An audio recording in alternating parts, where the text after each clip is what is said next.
All right, let's get straight into it now. Sky senior political reporter Trudy McIntosh joins me, and Daily Telly's national affairs editor, and of course Sky News host James Morrow.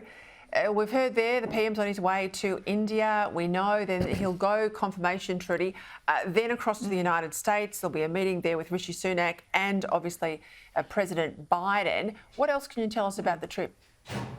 Well, they've been very tight-lipped about the details, the Prime Ministerial Office here, but we're seeing these reports out of the United States that this meeting is due to take place next Monday at the second largest naval base in the United States, which happens to be in San Diego. After this 18-month process that was started by Scott Morrison, we'll finally get the details of the exact design of Australia's 8 nuclear-powered submarines, and crucially the time frame. We were told that we're not going to get the first boat in the water until the late 2030s, but interesting to see, when will the first Australian-made boat actually be made in Adelaide? That's a big question mark as to when we see that local build actually start.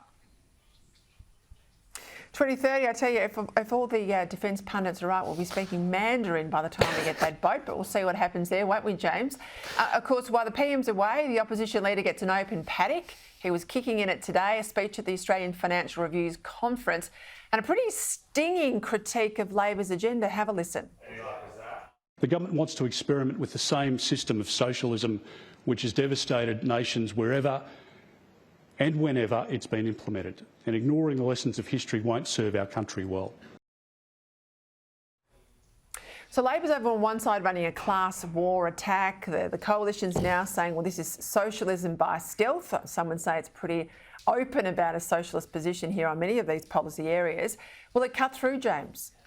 Well, you know, I certainly hope that it cuts through with the audience that he was speaking to. There are a bunch of business leaders in Sydney. Let's not forget that business leaders here were pretty open about being happy with the Labor government coming in. A lot of the big corporate groups basically backed in the Labor agenda. And Peter Dutton also, I think, made a really good point. He took down the whole idea that the Albanese government has inherited a decade of inaction on the economy and a whole bunch of other things. Peter Dutton laid out the achievements they did, especially in terms of leaving Australia in much better position after the pandemic than so many other countries were in. So, you know, it may be that this is the start of that fight back that so many people on the right have been waiting for the opposition leader to make.